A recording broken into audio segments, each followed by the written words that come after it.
यूं ही 3 दिन बाद बारिश रुक जाती है। मौसम बहुत ही खूबसूरत हो जाता है। हर तरफ परिंदों की चहचहाने की आवाज़ सुनाई देने लगती है। चिड़िया कोई के पास आती है और उससे कहती है, कोई भैया बुरा मत मानना, अब बारिश रुक गई है। अब हम दोनों मिलकर आपका घोंसला दोबारा से तैयार कर सकते हैं। कौआ बहुत ही कामचोर था और सुस्त भी था। चिड़िया की ये बातें सुनकर कौआ परेशान हो जाता है। इतनी जल्दी बारिश रुक गई। चिड़िया के घर में कितना मजा आ रहा है, कितना सुकून है इसके घर में। मगर ये चिड़िया तो मुझे अपना घोंसला बनाने का कह रही है। कौआ बहाना बनाते हुए कहता है, अरे चिड़िया बहन, बारिश की वजह से मुझे बुखार हो गया है और मेरे सर में बहुत दर्द भी हो रहा है। मैं आज घोंसला नहीं बना सकता। मुझे माफ करना कोई भैया, मुझे पता नहीं था कि आप बीमार हैं। जब आप ठीक हो जाओगे हम दोनों मिलकर आपका घोंसला दोबारा बना लेंगे। ये चिड़िया तो बहुत ही बेवकूफ है। मैंने इसको कितना आराम से पागल बना दिया।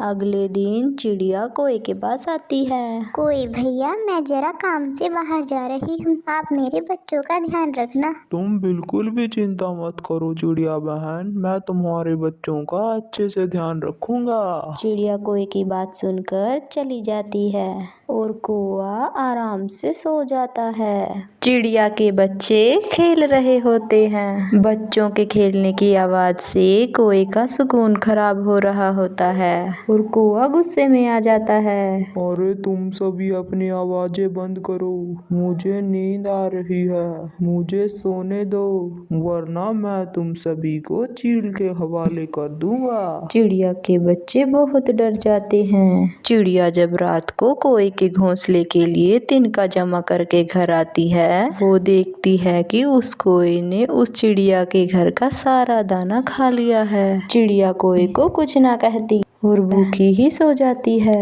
अगले दिन चिड़िया कौए का घोंसला तैयार कर देती है और कौए के पास आती है। भैया, मैंने आपका घोंसला तैयार कर दिया है, अब आप अपने इस नए घोंसले में आराम से रह सकते हो। कौआ चिड़िया की बात सुनकर गुस्से में आ जाता है और मन ही मन कहता है, ये चिड़िया तो बहुत ही चालाक निकली, अब मैं इधर कैसे रहूंगा। मुझे तो चिड़िया के आरामदायक घर की आदत पड़ गई है। इतना कहकर चिड़िया वहां से चली जाती है। कौए को अपने घोंसले में बिल्कुल भी आराम नहीं आ रहा था। वह चिड़िया के घर पर जाता और झूठ मूठ कहता, चिड़िया बहन, मेरे घोंसले में सांप आ गया है, मैं इसलिए बचकर तुम्हारे घर पर आ गया हूँ। चिड़िया कौए की काम चोरी को देखकर समझ जाती है कि कौआ झूठ बोल रहा है। इसे मेरे घर में बिना काम किए खाना खाने की और सोने की आदत पड़ गई है। चिड़िया ने कौए को सबक सिखाने का फैसला कर लिया था। अगले दिन भी कौआ चिड़िया के घर झूठा बहाना बनाकर जाता है। चिड़िया कहती है,